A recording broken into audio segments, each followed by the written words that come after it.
Саламатсыздарбы? Мен мектеп долбоорунун катышуучулары. ITге арналган тренингдин 3 спикерибиз Айдана Омурбаева. Айдана Омурбаева ProKG профессионалдар клубунун мүчөсү жана азыркы учурда АКШдагы Гавайиде жашайт. Анан Relative LLC компаниясынын башкы DevOps инженери болот.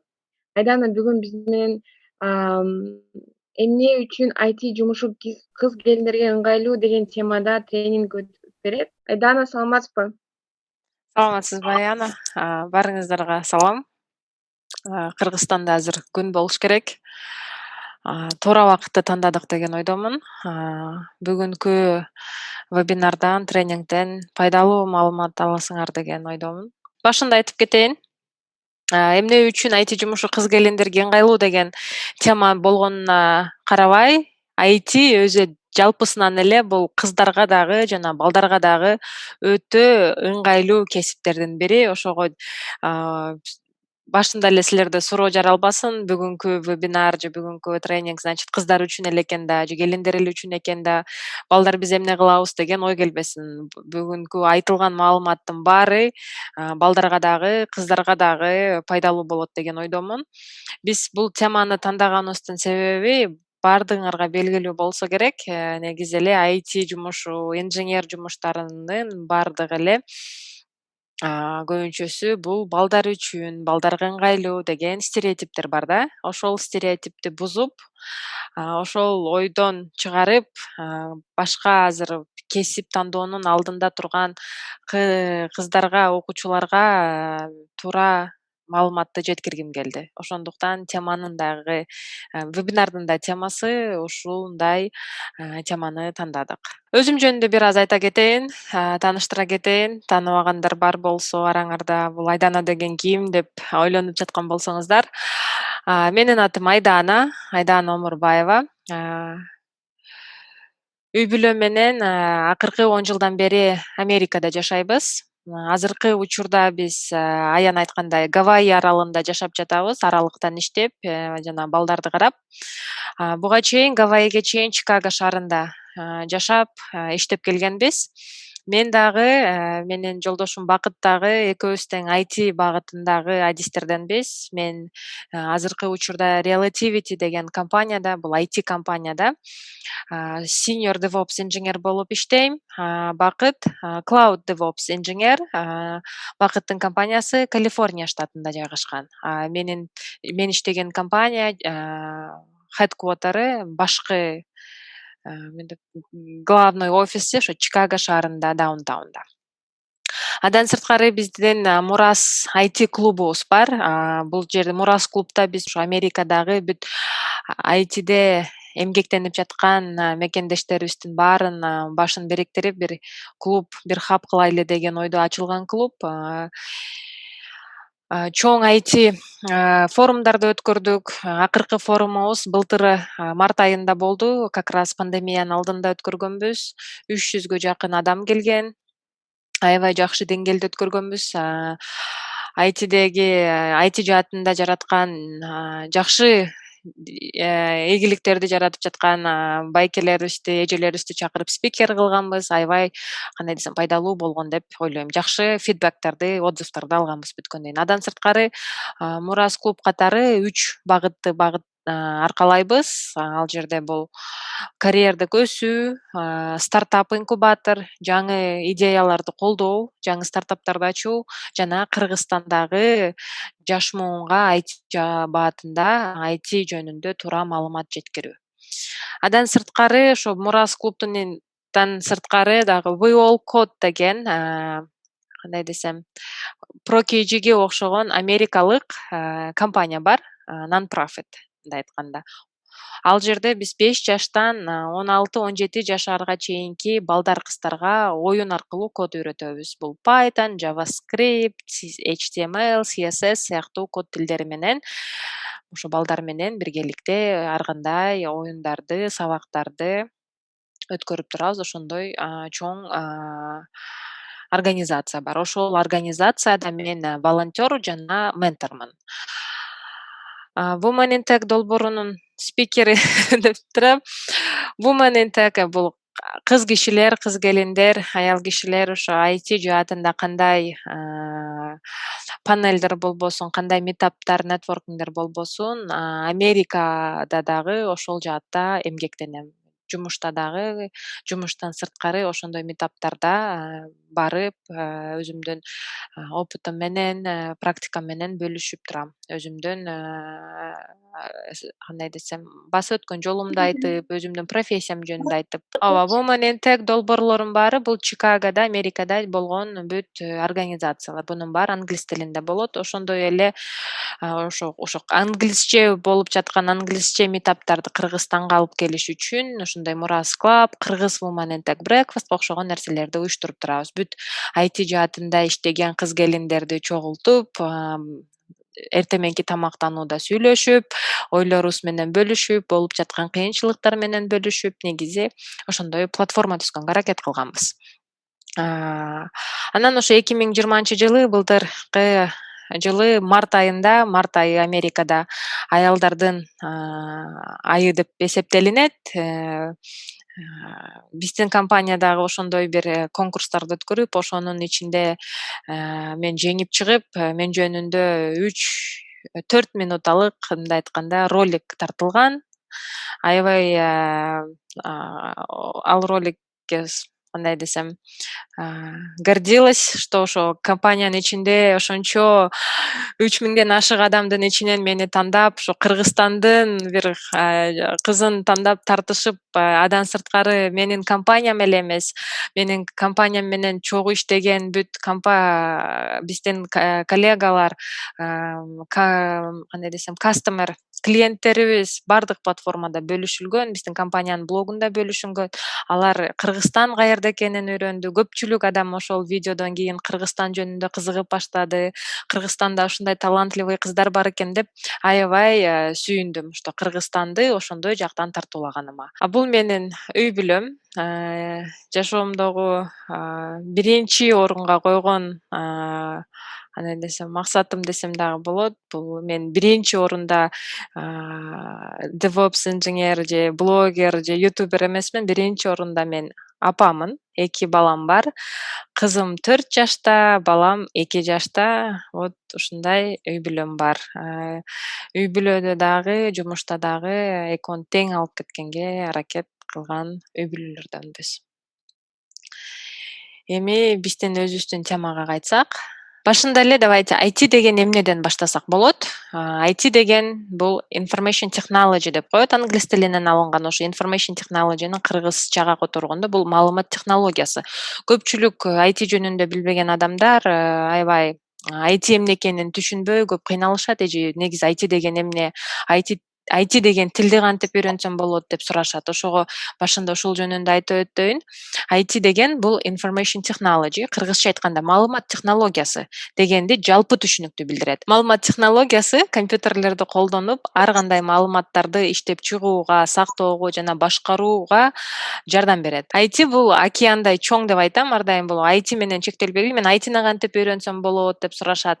IT бул жөн гана тармак, багыт, медицина дегендей эле. IT-нин ичинде аябай көптөгөн кесиптер бар. Эмне үчүн азыркы учурда IT өтө маанилүү болуп эсептелинет. Бул балдарга дагы, кыздарга да айткым келет. Азыр биз кааласак дагы, каалабасак дагы жашообуз, микрофонуңарды мют кылып алсаңар. Азыркы учурда биз кааласак дагы, каалабасак дагы жашообуз IT менен өтө тыгыз байланышта болуп жатат. IT-ни түшүнбөйм деген адамдар дагы, IT-ни үйрөнбөйм деген адамдар дагы жашоодо IT-ни колдонуп жатат. Мына азыр биз колдонгон бул Zoom технологиясы, Facebook, Instagram көп колдоносуңар, YouTube сыяктуу эле ошонун баары IT. Жада калса ар бир IT-ге мурун байланышпаган кесиптерге дагы IT аралашып жатат. Бул мугалимдерге дагы, бухгалтерлерге, экономисттерге, врачтарга, бардык кесиптерде азыр IT бар. IT биздин жашоону оңойлотуп жатат. Эми күндөн күнгө IT мындан дагы өнүгөт деген ойдомун. Артка кетпейт. күндөн күнгө бул масштаб чоңое берет. Күн санап IT жаатында көптөгөн сфералар ачылат, көптөгөн кесиптер пайда болот. Аларды иштеткенге, аларды камсыздаганга, аларды тейлегенге миллиондогон IT профессионалдар керек болот. Ошого азыркы заманбап кесип болуп эсептелинип, азыркы багыттан артта калбаш үчүн ар бир адам, особенно азыркы учурда биздин бүгүнкү вебинар бул окуучуларга болгондуктан, ар бир окуучу бул нерсе жөнүндө аябай катуу ойлонуш керек. Келечекте жакшы жашоону жашайм десе, өзүн бул жашоодо жакшы кесипти аркалап востребованный специалист болом десе, ITге байланышы бар кесип тандаш керек. ITге байланышы бар кесип тандаш үчүн бизде биринчиден IT эмне экенин түшүнүш керек. Кыз келиндерге эмне үчүн IT адиси болуу ыңгайлуу? Ошол жерге кичине токтолуп кетели. Негизи эле Кыргызстанда эле эмес, дүйнө жүзүндө ушундай стереотип бар да. Америкада дагы бар бул нерсе, ушундай өнүккөн өлкөдө дагы, что IT инженер жумушу бул кыздарга эмес, көбүнчө бул балдарга туура келет. Менин ушундай уравнение, задачаларды код жазганга башым жетпейт болуш керек, акылым жетпейт болуш керек. Мен жөн эле башка гуманитарный сабактарды окуй берейин, ITге барбай эле коеюн, же болбосо эл эмне дейт, тиги эмне дейт, мен IT менен же болбосо эркектердин арасында кантип иштейм деген стереотиптер бар. Анын баары ал нерсе менин оюмча Кыргызстанда да бар. Ошол нерсени өзүмдүн примерим катары, өзүмдүн мисалым катары бускум келет. И ошол жөнүндө мен ар дайым өзүмдүн блогторумда, видеолорумда, ар бир вебинарларымда айтып турам. ITде бул баланын жумушу, бул кыздын жумушу деген нерсе жок. IT жумушу, мен IT деп айтып атам, ITнин ичинде миңдеген кесиптер бар. Ошо ар бир кесипке бул сөз туура келет десем болот. Ошо IT деп айта берейин, программист же DevOps деп эле. IT жумушу балага дагы, кызга дагы өтө туура келген жумуштардын бири болуп эсептелип жатат азыркы күндө. Биринчиден IT өнүгүп жатат, жумуш орундары көп. IT өнүккөнүнө байланыштуу өзүңөр билгендей буткемптер, курстар аябай өнүгүүдө. Бул нерсе күндөн күнгө өсөт. Экинчиден бул кара жумуш эмес, оор жумуш эмес, оңой жумуш деп айтам. Эгерде туура үйрөнүп, жакшы аракет кылып, жакшы кесипти майын чыгарып билгенден кийин бул өтө оңой жумуштарга кирет. Андан сырткары бул адамдарга жумуш менен жашоону баланстаганга аябай жакшы жардам берген жумуштардын бири. Ушул жерин айткым келет. Особенно кыздарга эмне үчүн көбүрөөк ыңгайлуу да. Ар бир кыз, мектеп окуучусу кичинекейинен баштап чоңоет, келечекте үй бүлө кургусу келет, балалуу болгусу келет. Бирок ошол эле учурда университетте окуган дипломун иштеткиси келет, карьерада дагы өсүү жасагысы келет, карьера кургусу келет, ийгиликтүү айым болгусу келет. Ошол нерседе бизде баланс болуш керек. Жашоо менен, үй бүлө менен карьераны баланстай турган бир ортону табыш керек. Ошол нерсени тапканга мага жардам берген бул IT дүйнөсү болду десем болот. Ушу кесибим аркылуу мен үй бүлөмдү дагы жана карьерамды дагы бир убакыт алып кеткенге мага чоң жардамын тийгизди. Менин биринчи кесибим боюнча айта кетсем, мен дагы силерге окшоп 11 класста окуп жүргөндө ошо стереотипке байланыштуу математика сабагын жакшы көрчүмүн. Математиканы жакшы билсең, точный наукага кызыксаң, кыздарды бизде сразу эле бухгалтер бол дейт. Айланамдагы элдердин баары айтты, сенден жакшы бухгалтер чыгат, бухучетко бар деди, бирөө юрист бол деди. Ошол стереотипке мен да кабылгам. Анан ойлонуп көрүп, чындап эле мага бухгалтер болгон туура келет окшойт деген ойдо КНУнун, Кыргыз улуттук университетинин бухучет кафедрасына тапшырып, ошентип менин биринчи кесибим бухучет аудит анализов кафедрасын аяктап, бухгалтер, аудитор болуп болду деген дипломум бар. Бирок ал дипломумду иштетпедим. IT менин экинчи кесибим. ITни мен бул жакка келип көптөгөн убакыт мен өзү ITде иштеп калгандан кийин ар кандай чогулуштарга, митингтарга чакырып жүрүп, көрсөтүп жүрүп, мага түшүндүрдү, что келечек ITде экенин билип, түшүнүп, анан өзүм ошол чечимди кабыл алдым. Кайра башынан окууну туура көрдүм. Ошентип мен ITни тандап калдым. Турмушка чыккандан кийин, балалуу болгондон кийин бул кесип мага аябай жардам берди. Биринчиден аралыктан иштөө. Боюмда бар кезде жумушка, офиске баргандан чарчап калсам, баргым келбей калса үйдөн иштечүмүн. Жумадан 2-3 күн всегда үйдөн иштечүмүн. Андан сырткары бул жумушуңдун расписаниясы. Эртең мененки саат 9-дан кечки саат 5ке чейин иштегениң менен обязательно жумушка кел, азыр проектти бүтүр эмес. Колуң бош убакта кирип деле бүтүрбөгөн жумуштарыңды бүтүрүп койсоң болот. Мисалга алайлы, азыркы учурда 2 бала менен кантип жетишесиз деп сурайт. Иногда мынтип балдар уктап жатканда биз жолдошум экөөбүз отуруп, ушул жумага берилген бүт тапшырымдай заданияларды, проекттерди жасап, бүтүрүп, даярдап коебуз. Ошого мындай жумушубузга эч кандай зыянын тийгизбейт.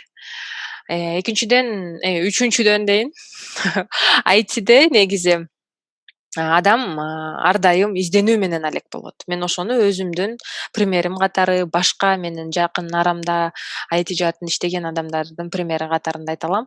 Адам ар дайым изденип турат. Технология өнүккөн сайын адам бир нерсени үйрөнүш керек. Бизде жумушта дагы ошого өтө чоң маани берет.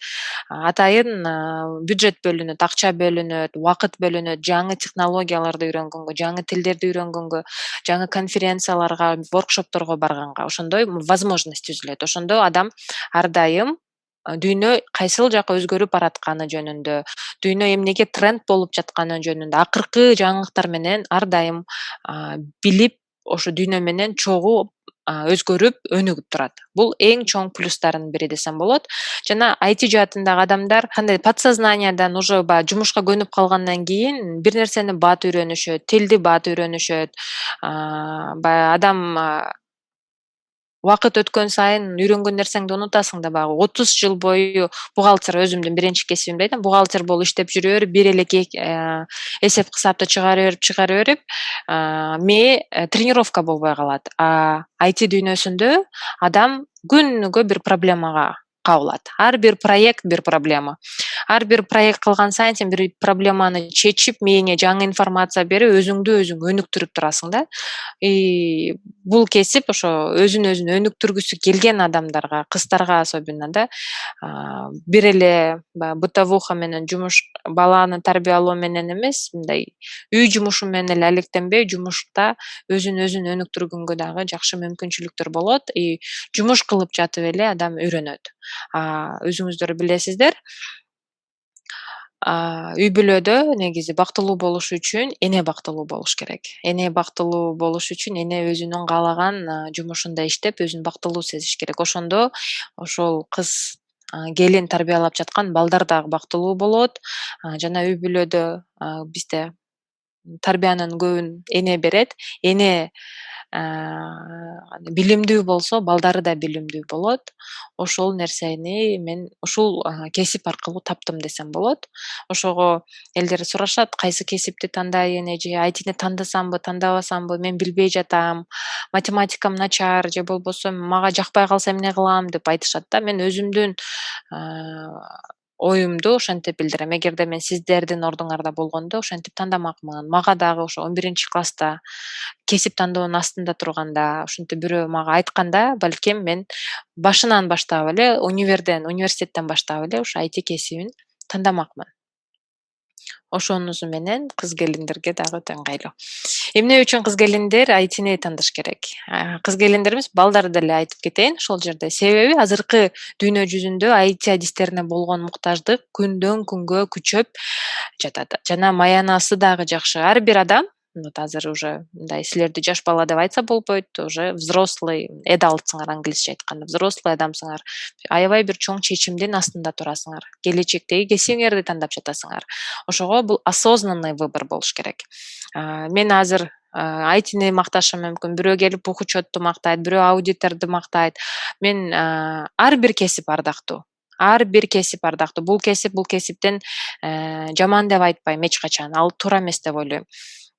Ар бир кесип ардактуу, бирок ар бир кесиптин артында эмне үчүн биз окуйбуз? Акча табыш үчүн окуйбуз, келечекте иштеш үчүн, жакшы жашаш үчүн, үй бүлөбүздү багыш үчүн, жана саякат кылыш үчүн, кыялдарыбызды ишке ашырыш үчүн ар бир адам окуп иштейт.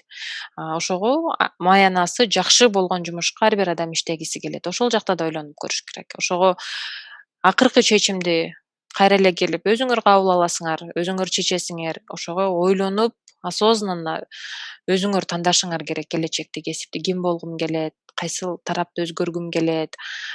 Бирок эч унутпагыла, кесип тандаганда кесиптин келечеги жөнүндө ойлонуп тандаш керек. Бул кесип 5-10 жылдан кийин актуалдуу болобу? Бул кесип менен мен 5 жылдан кийин окууну бүтсөм, жакшы жумушта иштей аламбы, каяка барам, кайсыл жерде иштейм, чет өлкөгө чыга турган кыялыңар бар болсо чет өлкөгө чыга аламбы деп ошондой суроолорго беришиңер керек. Жана азыркы учурдагы эң популярдуу тилдер бул Python, Java, JavaScript, PHP, C# тилдер сыяктуу көптөгөн азыр чоң компаниялар, чоң гигант компаниялар, жада калса кичинекей компаниялар дагы ушул тилдерди көп колдонот. Кийинки суроо силерде сразу пайда болуш керек деп ойлойм.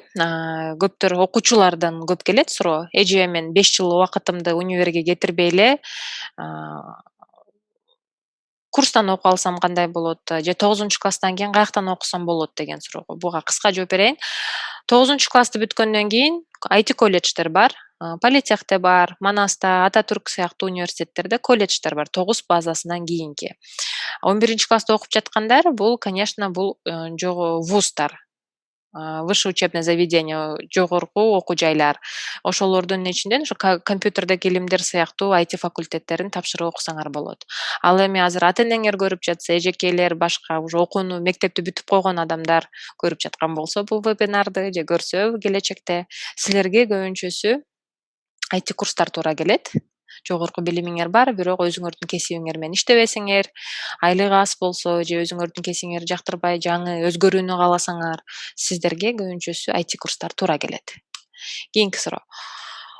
Мен айта берем да, там программный инженерияны тандагыла, DevOps'ту тандагыла, Data Science, QA инженер же болбосо там Project Manager деген кесиптерди тандагыла десем, аябай бирөө окуучулар сонун суроо берди. Бизде андай багыттар жок экен эже. Биз университеттен ошондо кайсы багытты тандашыбыз керек дейт. Кыргызстандагы вуздардын ичиндеги багыттарды мен изилдеп көрсөм, компьютерная инженерия деп коет экен, программное обеспечение деген бар экен, дизайн и высокие технологии, прикладная математика и информатика, информатика, вычислительная техника, информационные системы и технологии, программная инженерия и социальные трансформации. Ушул сыяктуу факультеттер бизде аябай көп экен. Ушул сыяктуу факультеттердин баары IT багыттары деп айта алам. Ушулордун ичинен кайсынысына биринчиден бекерге өтсөңүз ошону тандаңыз. Акысыз билим бул ар дайым жакшы. Анан уже акысы ОРТ балл жетпей, бюджетке өтпөй калсаңыздар, анда ушулардын ичинен тандап көрүп, сизге кайсынысы жакса тандай берсеңиз болот. ITнин жакшы жери компьютерная инженерияны тандайлы деп айтайын, ошону тандадыңыз. 1 жыл окугандан кийин сизге жакпайды сиздин багытыңыз, түшүндүңүз. И без проблем прикладная математика, информатикага өтүп кетсеңиз болот. Потому что 1-2 курста окулган программалар бардык факультеттерде мен изилдеп көрдүм, почти что окшош эле экен. Разница жок да, жанагы информатика там бухучеттон юриспруденцияга өткөндө чоң разница тапшырбайсыңар. Ошого IT багыттарына ушул сыяктуу факультеттер кирет. Кандай IT жумуштары бар азыркы күндө? Ар бири кыздарга да, балдарга да туура келет.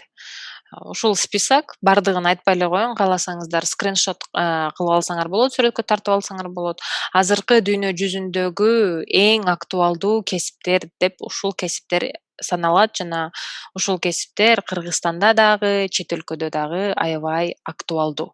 Жана буга чейинки айтып жаткан факультеттерди аяктасаңыздар, ушул кесиптердин ичинен 2-3-өн тандап, бирөөндө иштесеңиз болот.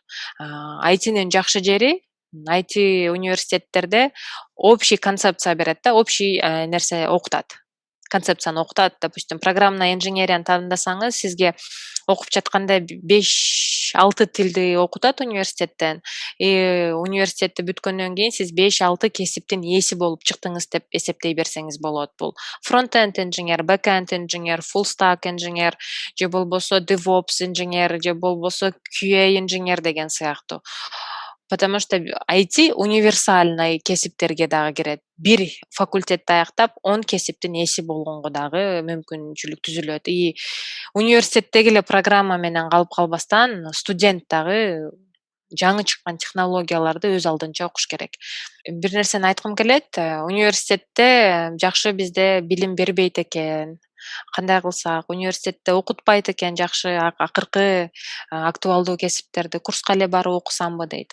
Бир нерсени унутпагыла, дүйнө жүзүндөгү эң алдыңкы программисттер бул самоучкалар. Өз алдынча окуган программисттер, өз алдынча окуган адистер. Университетте да окуп жүрүп, сиз бош убактыңызды интернет аябай азыр ката өнүгүп жатат, библиотека чоң. Интернеттен дагы акысыз ар кандай курстарды алып, университеттин программасы менен чогуу өзүңүздү өнүктүрө берсеңиз болот. Потому что сиз ар бир студентке 4 жыл убакыт берилген, 4 жылды туура колдонуш керек. 4 жылды жалаң билимге инвестиция кылыш керек. Билим, билим, билим. Окуй бериш керек. Билим эч качан ашыкча болбойт. Университеттин да программасын окуй бериңиз, өз алдынча дагы ар кандай курстарды окуй бериңиз, жаңы чыккан тилдерди окуй бериңиз. Бул сизге аябай чоң мүмкүнчүлүктү түзөт. Окуучуларга айткым келет, IT курстар кимге өзү негизи туура келет? Көптөр сурайт да, мен университетке барбайм, курска эле бара берейин деп. Аябай жакшы мисалдар бар. IT курстар көбүнчөсү мага окшогон адамдарга туура келет. Мен ушул категорияга кирем деп айтам ар дайым. Биринчи кесиби бар, диплому бар, бирок өзүнүн кесиби менен бир причиналар аркылуу иштебеген. Бул жумуштун жоктугуна байланыштуу, же болбосо айлыктын астыгына байланыштуу, же болбосо дагы бир башка себептер менен. Ошондой адамдарга туура келет. Же жашым өтүп кетти, мен мектепти бүтүп Россияга кетип калдым эле, университетке окубай, азыр 30-ка чыктым, азыр кайра карьера кургум келет деген адамдарга туура келет. Көбүнчөсү ошол адамдарга курстар жакшы туура келет. Курста бул программа сыгылып, 6 айдын ичинде бир кыска кесиптин узкий направленияны студентке берип, бир адис кылып чыгарат. Мектеп окуучуларына айтмакмын, жогорку билим ар дайым керек. Диплом керек. Эгерде сиз билбейсиз да келечекте 10 жылда, 5 жылдан кийин кандай болот, жана сиз иштеп жаткан гигант бир компанияда сиз жөнөкөй инженер болуп иштешиңиз мүмкүн, диплому жок, бирок карьерный рост жасайм десеңиз, амбицияңыз күчтүү, аябай жакшы карьера куруп директор болом, senior менеджер, CTO болом деп чыксаңыз, сизге диплом керек болот. Ошол жерде бир кичинекей пункт болот. Наличие высшего образования деген. Сиз IT адиси болосузбу, IT жактагы высший дипломуңуз болобу, же башка багытта высший диплом болобу, диплом керек деген пункт болот. Ошолдой пункттун айынан биздин жакшы тааныш кызыбыз карьерда өсүү жасай алган жок. Ошентип азыр 30-ка чыгып, кайра башынан университетте окуп атат. Ошо окуун 3-чү курстан кийин таштап койгон экен. Азыр кайра ошону восстанавливать этип, окууну бүтөйүн деп диплом алганга аракет кылып жатат. Өзү болсо гигант компаниялардын биринде иштейт. Ошо гигант компаниялардын биринде карьерада өсүп, senior менеджер болом деп аракет кылган экен. Анын директору айтыптыр, диплом керек, дипломуң жок болсо кыла албайбыз, давай дипломуңду алып кел деп ага кеңеш бериптир. Ошентип азыр кайра башынан окуп жатат. Ошентип 10 жылдан кийин силер дагы өкүнүп калбагыла, ошондо 5 жылымды аябай окуп албаптырмын деп. Азыр ар бир окуучуда, бүтүрүүчүдө окуй турган убакыт бар. Ошол убакытты туура колдонуп, жогорку билим алганга, диплом алганга аракет кылышыңар керек. ITни 30 жаштан кийин үйрөнсө болобу деген суроону да кошуп койдум, потому что азыр ата-энеңер көрүп жаткан болушу мүмкүн, мугалимдер, ага эжекелер көрүнүп жаткан болушу мүмкүн. Албетте болот. ITни 50 жашта да үйрөнгөн мисалдар бар, байкелер бар үйрөнгөн. 2-3 баланын апасы, атасы болуп дагы жашта үйрөнгөн адамдар бар. Ошого эң негизгиси бул жерде каалоо керек жана аракет керек. Бир мисалды айтайын. 2008-жылы Кентаки штатында аябай көп адамдар, шахтерлор жумушу жок калып, код үйрөнүп, программист болушкан. Чоң эле байкелер да, мындай ойлоп көрсөңөр, шахтерлор үйүндө отуруп код үйрөнүп, аябай эң жакшы төлөнгөн кесиптердин бирин аркалап, азыр ошолордун көпчүлүгү программист болуп кеткен. Ошого айырмасы жок. Кайсы убакытта жашыңыз канча да болот. Ар бир убакта үйрөнсө болот. Балдарга айтини канча жаштан окутуп башташ керек деген суроо дагы көп келет. Айтини үйрөнүү үчүн эч убакта кеч эмес деп ойлойм. Мен айтып жаттым башында We All Code деген долбоордун алкагында биз балдарга 5 жаштан баштап үйрөтөбүз. Ал көптөр ойлойт, эми 5 жаштагы бала айтини кодду эмне экен, каяктан кантип үйрөнмөк эле деп. Ал жерде жөн эле логикага байланыштуу задачалар бар, креативдүү оюндар бар. Кичинекей коён, секирип жаткан коёнду жасап жатып эле артында код жазып койгонун балдар өздөрү билбей калат. Оюн аркылуу балдарга код эмне экенин, технология эмне экенин, программирование эмне экенин түшүндүрүп башташат. Мен дагы каалайт элем, Кыргызстанда дагы ушундай проекттерибиз бар болсо, мектепте, садиктеги эле жок дегенде башталгыч класстагы балдарга дагы ошондой бир сабактар кирип, ушу кичинекейинен баштап технология эмне экенин түшүндүрүп, технологияны туура колдонууну түшүндүрүп, код эмне экенин түшүндүрсө, балким келечекте аябай мыкты адистер бизден чыкмак. Потому что мен билем, Кыргызстанда таланттуу балдар, кыздар бизде аябай көп. Потенциалы чоң кыздар, балдар аябай көп бизде. Аларга болгону бизде багыт көрсөтүш керек. Ошо потенциалын ачып, чыгарып, элге көрсөткөнгө биз жардам беришибиз керек. Аны үчүн ошондой программалар болуш керек. Мен ойлойм, Кыргызстандан кийинки Стив Джобс, Безос окшогон адамдар бизден дагы чыгат. Дүйнөдө IT технология жаатында революция жараткан адамдар чыгаарына мен ишенем. Диплому жок жумушка кирсем болобу деген суроого жооп берип коеюн. Ооба, жок деп жооп берем. Көптөгөн IT компанияларда программист болуп иштей берсе болот, диплому жок. Башында айткандай. Бирок эгерде карьерада өсүү жасайм десеңиз, диплом керек болот. Ошого окууну таштаардын алдында, курска бараардын алдында, особенно мектеп окуучулары ойлонушуңар керек. Катуу ойлонушуңар керек. 10 жылдан кийин ошол кылган чечимиңер аркылуу жалеть этип калбайсыңарбы? Кайра башынан университетке барып диплом алып калбайсыңарбы? Азыр убакыт окуш керек. Ошого убакытты туура колдонуп, туура чечим чыгарганга аракет кылгыла. Онлайн менен класска барып окусам кандай айырмачылыктары бар дейт. Мен айтмакмын, бизде азыр технология ушундай өнүгүп жатат. Азыр пандемия учурунда бардыгыбыз көрдүк, онлайн канчалык бизге керек экен. Ар бир окуучу онлайн окуганды үйрөнүш керек. Онлайн окуганды жакшы деңгээлде үйрөнүп алсаңар, келечегиңерди аябай жеңилдетет, жашооңорду да жеңилдетет. Онлайн интернетте силер кандай десем, элестетип көрбөгөндөй чоң библиотекалар бар. Кыргызстанда азыр вот Айылда отуруп алып эле, нарында, Таласта отуруп алып эле Гарварддагы бир профессордун лекцияларын уксаңар болот. Бир профессордун курстарын алсаңар болот. Стэнфорддун курстарын алсаңар, дүйнөдөгү эң белгилүү, эң кыйын университеттердин курстарын алып уксаңар болот. Ошого биринчиден онлайн окуганды үйрөнүш керек, материал тапканды үйрөнүш керек, убакытты ошого кетириш керек. ITде иштесем, мен зрением начар болуп калбайбы, көз айнек тагып калсам эмне болот деп аябай көптөр сурашат, кабатырланышат. Менин апам же атам болбой атат, сен кечкери компьютерде отура берип зрениең начар болуп кетет, ал кесипке окубайсың деп айткан ата-энелер да бар экен. Азыркы жашоодо бүт жакта технология болгон үчүн кааласаңар дагы, каалабасаңар дагы компьютер менен иштейсиңер. Башка кесипти тандаган учурда дагы компьютер менен иштейсиңер. Ошого ITни үйрөнүш үчүн аны себеп катары албай эле коюш керек деп ойлойм. Андан көрө ITни окубай деле программист же IT адиси болбой туруп деле ошол убактыңарды силер телефонго, компьютерге кетиресиңер. TikTok'то же болбосо Instagram'da биякта отуруп, бирок силер бирөөгө акча тапканга жардам бересиңер деп айткым келет да. Көрүүчү эмес, силер жаратуучу болушуңар керек. Ушу экран караганыңар үчүн акча алышыңар керек. Экран карап акча тапкан жумуш бул IT жумуштар, бул IT адистери. Ошондой ойду айткым келет. Мен деле сурашат, сиз очки тагып калыпсыз го?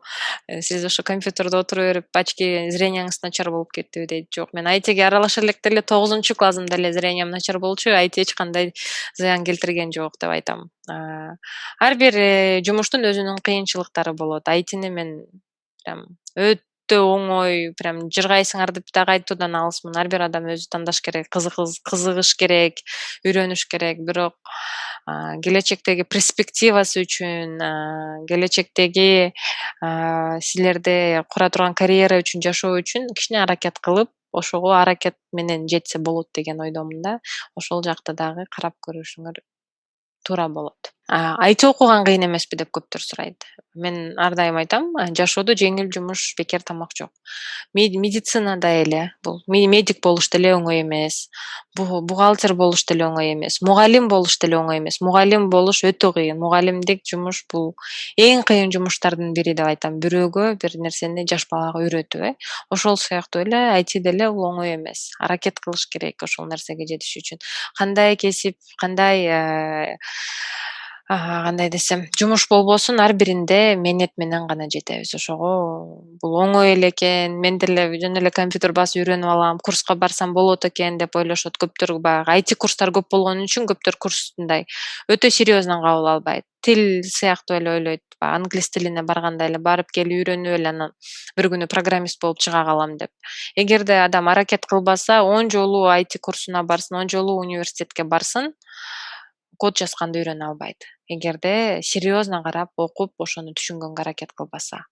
Ошого IT адиси мыкты программист болуш үчүн ар бир адамдын колунан келет. И ошол эле учурда ар бир адам чоң мээнет кылыш керек. Ошол менен биз эмебизди аяктасак болот. Бүгүнкү слайд-шоуну десем болот же презентацияны, суроо жооп койсок болот. Аз убакыт калды окшойт өзү деле. Аяна. Ооба, бизде азыр 15 мүнөт калыптыр. Бирок сиздин сессияңыз башталганда эле биздин көрөрмандарыбыз суроолорду жазып башташты. Эң биринчи суроо Айдан эже курс iOS Development баштан аягына чыгарган курс, можете помочь, где можно найти деген суроо келиптир. Биринчиден айткым келет, Кыргызстандагы курстар жөнүндө билбейм. Мен өзүм айткандай, мен Кыргызстанга 10 жылдан бери бара элекмин. Кыргызстанда бир таанышымдын эле курсун мактай бергенден алысмын. Тигинин жакшы курсу бар, ошого барып окутсаң болот. Ага мен ответственность алышым керек да. Андан көрө мен сизге кеңеш катары айтмакмын, менин YouTube каналымда сапаттуу курсту кантип тандайбыз деген темада мен видео тарткам. Эгерде сиздин ордуңузда болгондо, мен ошондой ыкма менен же ошол критериялар менен өзүмө окуу жайды тандамакмын. Эгерде мен Бишкекте болгондо, ошол ыкмаларды колдонуп, курс издемекмин. Ошол суроолорго жооп бергем. Ошону көрүңүз деп кеңешимди бермекмин. Сиз сурап жаткан эмеге жооп бергем ошол видеодо. Адилеттин суроо келиптир. Cloud инженер боюнча айтып берсеңиз дейт. Cloud жөнүндө мен 2 саат эле сүйлөп бере алам. Аябай мен жакшы көргөн темалардын бири. Cloud инженери бул эң перспективдүү кесиптердин бири деп айта алам. Азыр жашоо технология cloudга өтүп баратат. Бардык бизнестер, бардык нерселер ошо булут жагы өтүп баратат. Бардыгынан. Мен деле жумушумда биз data центрден физический серверлерден cloudга бүт машиналарыбызды migration жүктөдүк да, өткөрүп алдык.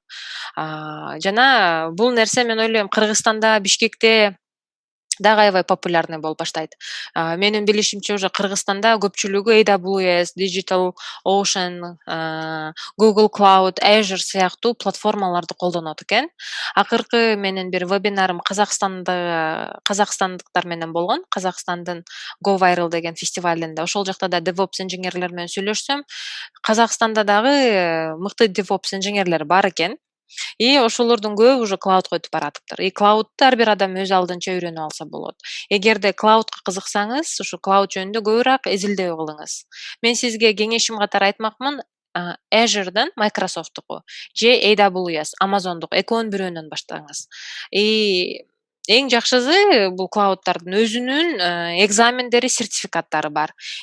Алдыда турган 3 сертификатты алып койсоңуз, сиз прям супер специалист болуп чыгасыз. Кыргызстанда дагы, чет өлкөдө дагы аябай востребованный специалисттердин бирине болуп, чоң проекттерди жасай алганга уже мүмкүнчүлүк сизде болот. Биринчи ошо AWS эме деп коет.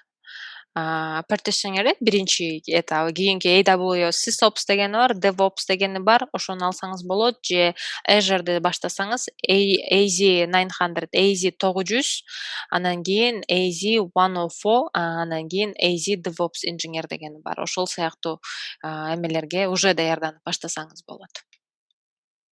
Сертификаттарга. Чоң рахмат. Бул жерде кийинки суроо, кайсы университеттен Америкага кете алабыз деген суроо. Америкага келиш үчүн эки эле нерсе керек. Бул тил билиш керек. Биринчи орунда англис тилди билиш керек. И колуңузда TOEFL'дын же IELTS'тын результаты болуш керек.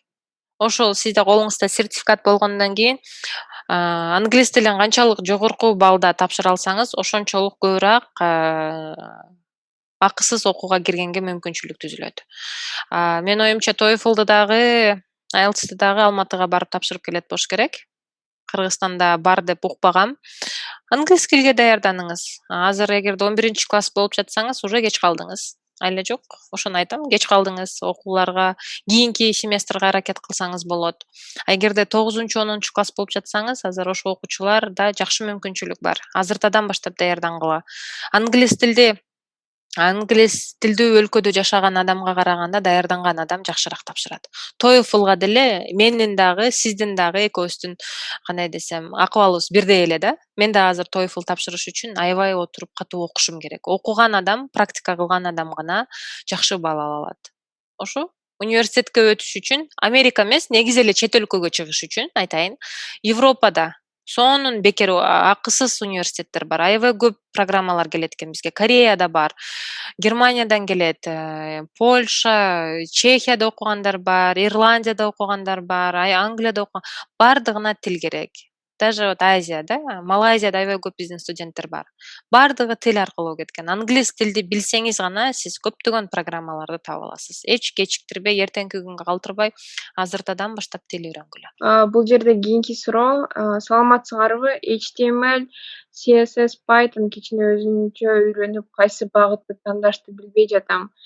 Кичине багыт берип коюңуз. Жашым 33. Рахмат. HTML, CSS'ти баштаганыңызда мен айтмакмын, сиз фронтендке жакшы болмок деп. Негизи Pythonды деле үйрөнгөнүңүз жакшы болуптур. Pythonды бэкэндте дагы колдонот, сервер жакта дагы колдонот, бирок кичине ойлонуп жатсаңыз, үйрөнө албайт окшойм, башында эмнеден баштасам болот деген сыяктуу ойлор келсе, эмеден баштаңыз демекмин, фронтенд инженерден. Фронтенд болуңуз. Фронтенд башында ошо вебтен баштаңыз, фронтендти аябай жакшы өздөштүрүп алгандан кийин, акырын Pythonду үйрөнүп, бэкэндке өтүп кетсеңиз болот. Бэкэндти жакшы өздөштүрүп алгандан кийин кааласаңыз, full stack өтүп кетсеңиз болот. Негизи фронтендти үйрөнүш үчүн HTML, CSS'тен башталат. HTML, CSS эми JavaScript'ти окушуңуз керек да. JavaScript'ти intermediate, орточо уровеньге чыгарып алсаңыз, сиз без проблем уже фронтенд инженер болуп каласыз. Эң биринчи универге тапшырганда IT тармагынын кайсы тармагын тандасак жакшы болот? Мүмкүн алмаштырып кетсе деген. Мен баягы списокто айттым го, ошол тармактын любойун выбирайте деп айтмакмын. Просто сылыбыз деп коет го, эми эле программасын көргүлө, кайсы программа силерге көбүрөөк туура келип атат. Ар бир программа университеттин программасын же интернеттен тапса болот да. Компьютерная инженерия деп туруп Googleга жазсаңар болот. Компьютерная инженерия, кайсы специалист болуп чыгам да, орусча издегиле кааласаңар, орусча деле библиотека чоң. И компьютерная инженерияны бүткөн список чыгат. Ушунча специалист компьютерная инженериядан чыгат деген сыяктуу. Анан уже компьютерная инженерияда окуп калгандан кийин, бир жылдан кийин уже силер IT жөнүндө түшүнүүңөр көбүрөөк болуп баштайт. Мугалимдер менен таанышып каласыңар. Анан прикладная информатика мага жагып атат десеңер, акырын прикладная информатикага өтүп алсаңар болот. Эң негизгиси ушу IT жаатындагы факультетти тандаш керек. Мен факультеттердин списогун бердим, ошону сүрөткө тартып алсаңыз болот. IT тармагындагы кайсы кесипти сунуштайсыз дейт. IT тармагындагы бардык кесипти сунуштайм азыр. Ар бир адамдын өзүнүн кызыкчылыгына жараша болот. Архитектор болсоңуз, IT архитекторду тандаңыз. Программированияны жакшы көрсөңүз, программистти тандасаңыз болот. Менеджер, бизнес, адамдар менен сүйлөшкөндү жакшы көрсөңүз, бизнес тарабын тандасаңыз болот. Project менеджер, бизнес аналитик дегендери бар. Аналитиканы, графикалар менен иштегенди жакшы көрсөңүз, бизнес аналитиканы тандаңыз. Аябай креативный адам болсоңуз, дизайнерди тандаңыз. Веб-дизайнерлер бар, UX, UI дизайнерлер бар. Негизи эле азыр эң жакшы учурда жашап атабыз. Ар бир кесиптин IT жагы бар. Журналисттердин дагы IT жагы бар. Журналистикага кызыксаңыз, журналистиканын IT жагын тандаңыз. IT жагында маалымат кылган, IT жаатында ошондой исследованияларды кылган, аналитикаларды чыгарган, маалымат менен иштеген.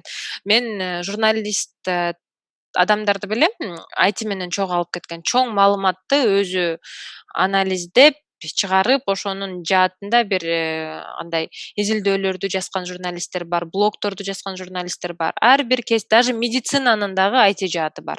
Эми тилекке каршы ал жагы бизде Кыргызстанда өтө өнүгө элек. Ал үчүн нанотехнологияларды колдонгон жок дегенде Турцияга барып окуш керек. Генетика ошол жагында. Но даже физика, химиянын дагы азыр нанотехнологиялар менен байланышып IT жагы бар. Химия дагы, физика дагы акыркы учурда IT менен тыгыз байланышта болгон кесиптер чыгып атат. Ошого кайсы кесиптин айырмасы жок, ITге байланыштыра бериңиз ушу тандаган кесибиңизди. Болгону дагы айтып койгум келет, стоматолог менен дагы программист болсом болобу деген бир суроо келген. Бир эле учурда стоматолог да, программист да боло албайсыз.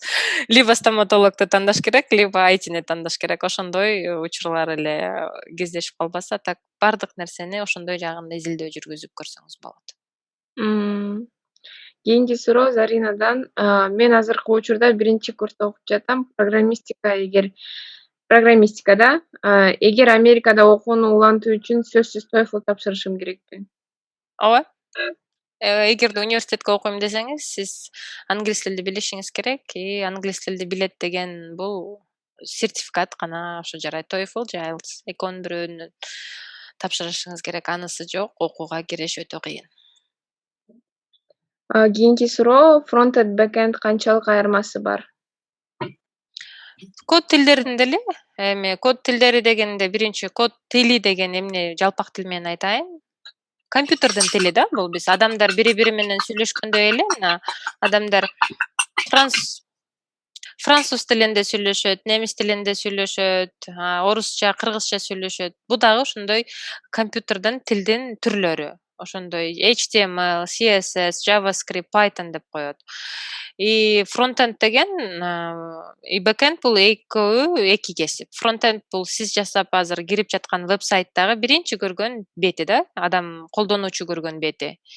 Адам көргөн, колдонуучу басып көргөн нерсе азыр сиз бир вебсайтка кирсеңиз, amazon.com или youtube.com деп киресиз, YouTubeга биринчи көргөн бет ошонун баары фронтенд инженерлер жасайт. Бэкенд деген бул ошо сиз көрбөй жаткан ошо сервер биринчи бет менен арт жактагы маалыматты, автентикацияны байланыштырган код, тил. Ал бэкенд. Мындай тил менен айтканда машинаны алайлы. Машинанын эмеси, сөөгү, машинанын не деп койчу эле? Сыртындагы темири көрүп жаткан сырты. Ошо фронтенд. Да. Бэкенд бул машинанын мотору ичинде. Сиз моторду сыртынан туруп көрбөйсүз да, машинаны иштеткен бул мотор, ичиндеги аккумулятор, жүргүзгүч бир эмелери, ичиндеги зымдары, ключ салган жер, ошонун баары бэкенд. Вебсайтта дагы ошондой. Адам көргөн жер фронтенд, адам биринчи колдонуучу. Адам көрбөй наракта логиндерди жазып, database кошулган, канча артында 10 сервер барбы, 5 сервер барбы билбейсиз, ошолордун баары менен байланыштырган бул бэкенд. Чоң рахмат. Кийинки суроо. Мен азыркы учурда 11-класста окуп жатам. ITге кызыгып жатам, эмнеден баштасам болот? 11-класста окуп жатсаңыз ОРТге даярданыңыз деп айтмакмын. Биринчиден, ОРТны жакшы балл алып тапшырганга аракет кылыңыз, бюджетке киргенге аракет кылыңыз. ОРТ бул основной тесттен сырткары ITге жарай турган предмет бул физика же математика. Билем айыл жергелеринде физика өтө күчтүү окутулбайт, ошо математиканы тандасаңыз дагы болот. Основной тесттен сырткары математика же физика, ошого даярданыңыз. Андан сырткары тил үйрөнүңүз. Эгерде международный компанияларда үйрөнөм иштейм десеңиз, чет өлкөдөгү компанияларда иштейм десеңиз, жакшы маян алам деп иштейм десеңиз, сизге англис тили жардам берет. Англис тилди билбей туруп деле программист болсо болот, СНГ менен чектелип каласыз. Бирок англис тилди билип, анан еще программист болсоңуз, сизге эч кандай чектөөлөр болбойт. Ошого тил үйрөнүңүз. Азыр бизде мына февраль айы ОРТге болгон күчүңүз менен даярданып, акысыз окууга киргенге аракет кылыңыз. Биздин убагыбыз чегине келип жатат. Кийинки суроо, прикладная математика, информатика боюнча оюңузду айтып кетсеңиз. Бул дагы ошо IT факультеттеринин бири. Эми кандай десем, мен өзүм университетте прям преподаватель болбогондуктан айта албайм, прям детально эмнени окутат эмен. Бирок ошо IT факультеттердин арасына кирет. Ичинен программист точно чыгат, ошону билем. Ичинде бир нече программалоо тилин үйрөтөт экен, математика дейт. Эми IT математика менен всегда чогуу жүрөт. Бирок математик болбой туруп деле программист болсо болот, ошону айткым келет да. Математиканы 3кө окуган адамдар дагы программист болуп иштеп жатышат. Мыкты программисттер чыгат 3кө окуган математиктерден дагы. Бул жерде эң негизгиси каалоо. Математикам начар деп программалоого тапшырбай койгон да туура эмес. Ошо программист болуп чыгасыз да, эң кыска сөз менен. Прикладная математика, информатиканы тандасаңыз болот. Келечекте жумушу жок калбайсыз. Аякы суроолор, англис тили кандай уровеньде билиш керек жана программирование өз алдынча окуу үчүн кандай акысыз сайттар бар, ошолор жөнүндө айтып берсеңиз. Англис тилди канчалык жакшы билсеңиз, ошончолук жакшы. Мындай айтканда чектөө жок. Күндөн күнгө англис тилди жакшыртканга аракет кыла бериш керек. Слабый болсо аны чоңойто бериш керек. Даже мына 10 жылдан бери мен Америкада жашап туруп деле, мен болду англис тили үйрөнбөйм деп айта албайм да. Мен деле билбеген сөздөр иногда чыгып калат. Американецтер менен иштейм. Американецтер менен чогуу бир домдо жашайм. Эшиктин баарын, сүйлөгөнүбүздүн баары англисче. Бирок ошондо деле үйрөнө турган нерсе көп. Өзүмдүн эне тилим болбогондуктан. Жөнөкөй код үйрөнүш үчүн деп сурап жаткан болсоңуз, код үйрөнүш үчүн intermediate уровень болсо, сиз уже англисче курстарды алып окуп баштай берсеңиз болот. Бирок ошол менен токтоп калбаңыз, англис тилиңизди жогорулата бериңиз. Программирование өз алдынча окуса болот. Аябай көптөгөн сайттар бар. Coursera, Lynda, Udemy сыяктуу, YouTube'да толтура сабактар бар. Ал жөнүндө мен аябай чоң пост жазгам өзүмдүн Telegram каналыма. 7 акысыз платформа жөнүндө. EDX, Udemy, Coursera'лар бар. Эми аны айтсам аябай узун. Андан көрө ошо менин Telegram каналымды кирип, ошол жактан бардык курстардын ссылкаларын алып алсаңыздар болот. Кесип тандоодо негизги нерсе ар бир адам өзү тандаш керек. Бизде көп учурларда ата-энелер балдарына баягы мажбурлап бир кесипти тандатып койгон учурлар болот да. Ошондо дагы ойлонуш керек. Ата-энелер биринчиден ойлонуш керек, баягы Советский Союздагы, Совет Союзундагы кесиптер азыр деле актуалдуу деп ойлошот айылда көпчүлүгү. Бухгалтер болсо кызым не пропадет, кыз кишиге туура келет, же юрист болсун, же болбосо дагы бир милиционер болсун, же бир нерсе. Ар бир бала өзү чечим чыгарыш керек. Кесип тандоонун астында биринчи изилдеп көргүлө. Эмне үчүн ошол кесипти тандап жатасыңар? Эмне үчүн ошо программист болдуңам деп чечтиңер? Эмне үчүн программист болгум келет? Ошого жооп беришиң керек. Жөн эле элдин баары программист болуп атат, мен дагы болуп атам эмес, или мен дагы врач болом, элдин баары врач болот. Ошого конкретный фактылар менен сүйлөнгөн силерде бир мындай оправдание болуш керек да. Почему вы эмне үчүн ошо кесипти тандап жатасыңар? Аны үчүн изилдөө кылыш керек. Адамдарды табыш керек, ошо кесиптин эстери менен сүйлөшүш керек, вебинарларына катышыш керек, көрүш керек, возможности көрүш керек. Кандай возможностьтер ачылат ошо кесип аркылуу. Анан окуучуларга эң чоң кеңешим азыр окуй турган кез. билимге инвестиция жасагыла.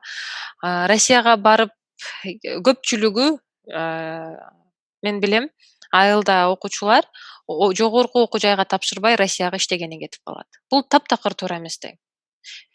Азыркы 4 жылдагы убакытын аяп туруп, өзүнүн жашоосун күйүп коет да алдыдагы 10-15 жылдагы. 4 жыл убакытты аябай акыркы атыңарды сатып болсо дагы, акыркы уйларды сатып болсо дагы билим алыш керек. Ошо Россияда силер 30 жыл, 40 жылда тапкан акчаңарды эгерде билимдүү болсоңор 2-3 жылда эле таап коесуңар. И плюс балаңарга ал нерсе калат. Башка уровеньге чыгасыңар. Ошого 11-класста, ушу бүтүрүүчү класстары азыр аябай чоң ойлонуунун астында да окуш керек, билимдин артынан чуркаш керек. Билимдүүлөр гана азыр дүйнөнү мындай айтканда башкарып жатат. Ошолордун арасында болуңуздар. Окуу гана бизди кризистен алып чыгат. Биз ошо жаңы муун гана бизди кризистен алып чыгат, эгерде жаңы муун бизде билимдүү болсо.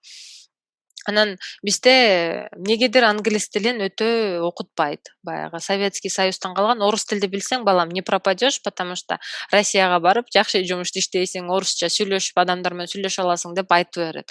Орус тилге караганда англис тилге көңүл бургула. Жөн эле бул Америкага келиш үчүн эмес, англис тили бул международный тил. Америка эмес, башка өлкөгө өнүгүп жаткан Канада, Австралия, Нью-Зеландия, Европанын бардык эле өлкөлөрүндө англис тилдүү университеттер бар. Дүйнө жүзүнө жол ачылат. Тил билсеңер, дүйнө жүзүнө жол ачылат. Ошондой эле мигрант болуп бир жака иштегени кетсеңер да, тил билсеңер, Россия эмес, жок дегенде Дубайга, Европага барып иштейсиңер. Ошого тил үйрөнгүлө, китеп окугула, спорт менен машык кыла. Мындай айтканда, бардык эле нерсе эмнеге келип такалат? Өзүңөрдү өнүктүргүлө. Өзүңөр өнүктүрүп, өзүңөр астыга тартып, өзүңөр мотивация берип алдыга жылбасаңар, бирөө үчүн силерге ошол нерсени кылып бербейт.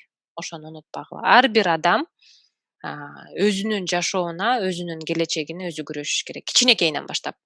Көп өлкөлөрдө финансовый грамотность садиктен баштап үйрөтөт. Садиктен баштап ответственность үйрөтөт өнүккөн өлкөлөрдө. Ошон үчүн ар бир адам өзүңөрдүн келечегиңер, өзүңөрдүн кыялдарыңар, мечталарыңар өзүңөрдүн колуңарда. Өзүңөр аракет кылбасаңар, мугалим, ата-эне же башка эч ким кылып бербейт. Болгону ата-энеден ошо поддержка керек да. Если ата-энеңер поддерживать этип атса, это отлично, здорово. Мени тынактаганга аракет кылгыла. Эгерде ата-эне поддерживать этпей атса, ошону үйрөткүлө ата-энеге. Көрсөткүлө ушундай вебинарларды, чет өлкөдө жашаган ийгиликтүү адамдарды көрсөткүлө. Мына ушундай болгум келет деп көрсөтсөңөр, ар бир ата-эне балага только жакшылыкты каалайт. Балким алар просто билбей жаткандыр да. Ошон үчүн ата-энеге дагы көрсөтүш керек. Билбеген адамга үйрөтүш керек. Ата-эне менен дагы ой табышып, сөз табышып, бир волнада болсо болот. Ата-эне дагы баласынын ийгиликтүү болушун каалайт, колдойт. Просто алар билбейт кантип кылышты кээ биркилер. Ошону үйрөтүш керек. Ошого азыр убакыт только өнүгө турган убакыт. Өзүңөрдүн билимиңерди өстүргүлө, тил үйрөнгүлө.